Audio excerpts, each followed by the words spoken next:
Զարմանալին այն է, որ նա մի կնոջ է փախած անվանում, ում հայրը զոհվել է Արցախի պատերազմում։ Զարմանալին այն է, որ նա փախած է անվանում արցախցուն, այն դեպքում, որ հենց ինքն է հրաժարվել Արցախցուն օգնության հասնել, հայտարարելով սեպտեմբերի 19-ին,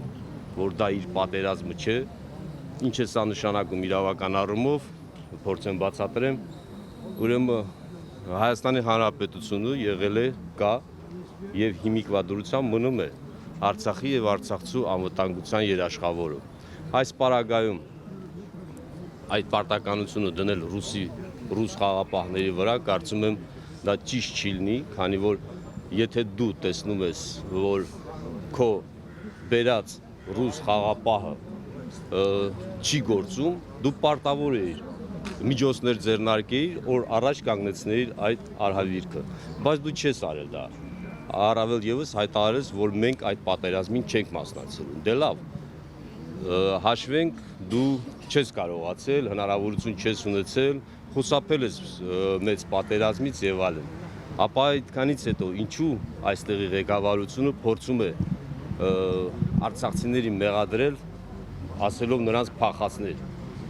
Ընդհանրապես մենք բոլորս գիտենք, որ սովորական, այն որ ասում է փողոցային ռազմորկանների մեջ,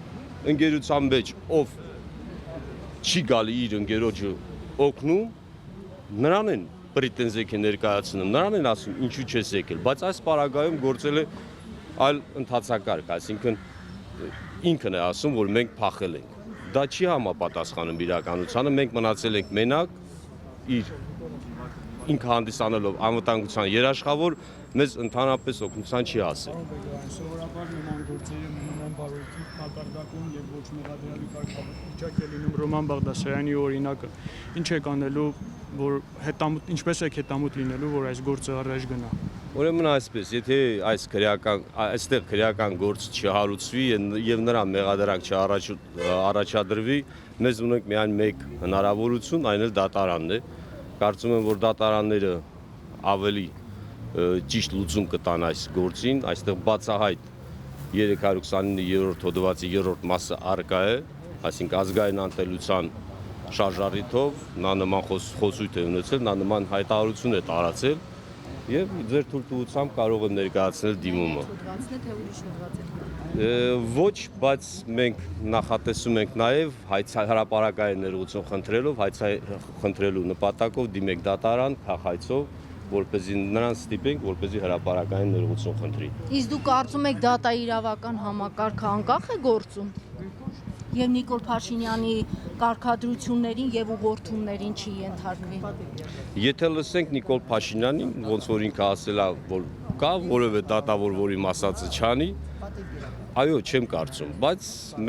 ես տեսնում եմ, որ գործեր կա, որ իրականում դատարանները կայացնում են ճիշտ եւ արդարացի որոշումներ։ Եվ հույսով եք դա իհարկե մենք անպայման կբողոքարկենք դատարան։ Վերջին դեպքով կապված վրացկարտացիա Yandex-ի բարի փոխել եք Yandex ընկերության հետ կապ հաստատել, ինչ են ձեզ պատասխանել, եք ունեք դրա իրավունք հանել։ Ես դրա մասին իմացել եմ այսօր, բայց քննության ընթացքում մենք կարծում եմ դա քննության գործն է, քննիչի գործն է, կարծում եմ դա կպարզաբանվի ով է այդ մարդը, դա դժվար չէ։ Ճիշտ ասած ասում են նաև, որ արհեստական բանականությամբ օգնությամբ է կատարվել այդ տեսաուղերձը, բայց հերկվել է նույնպես։ Դիմումի տակ ստորագրություններ կան, թե մենակ Դիմումը ներկայացնում եմ ես եւ Անաստաս Իսրայելյանը։ Երկուսիս կողմից ես այստեղ ներկայանում եմ ոչ թե որպես ներկայացուցիչ, այլ կոնկրետ տուժող կողմ։ Բաժանորդագրվեք Արմաթ մեդիայի ալիքներին սոցցանցերում։ Հետևեք մեզ նաև Արմաթ մեդիա AM կայքում։